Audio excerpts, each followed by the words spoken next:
எல்லாத்துக்கும் வணக்கம். குருவுக்கே பாடம் கற்பித்த ஒரு குதிரைக்காரனின் கதைதான் இது. ஒரு ஊரில் பெரிய குரு இருந்தார். முற்றும் துறந்தவர், எல்லாம் கற்றவர். அவரை ஒரு பிரசங்கம் செய்ய கூப்பிட்டு இருந்தாங்க. அங்க 10,000 பேர் வருவாங்கன்னு சொல்லி இருந்தாங்க. அவரை அழைச்சிட்டு வர ஒரு குதிரைக்காரன் போயிருந்தான். அன்னைக்குன்னு பார்த்து ஊரில் பயங்கர மழை. கூட்டம் கலைஞ்சு போயிடுச்சு.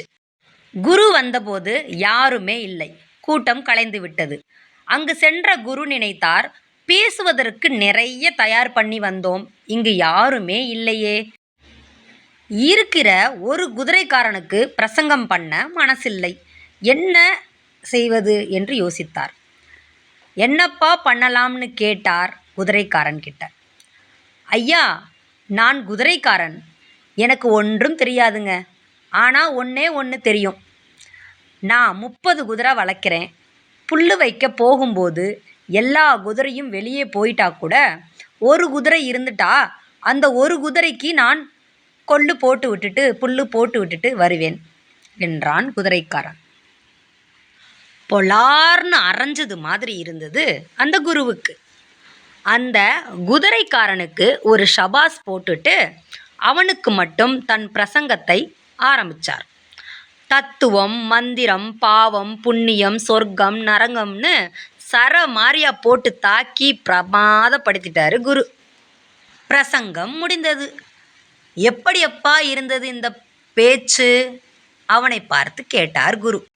ஐயா, நான் குதிரைக்காரன், எனக்கு ஒன்றும் தெரியாதுங்க. ஆனால் ஒன்றே ஒன்று தெரியுங்க. நான் புல் வைக்க போகிறப்ப அந்த இடத்துல ஒரே ஒரு குதிரை இருந்துச்சுன்னா நான் அதுக்கு மட்டும்தான் புல் வைப்பேன்.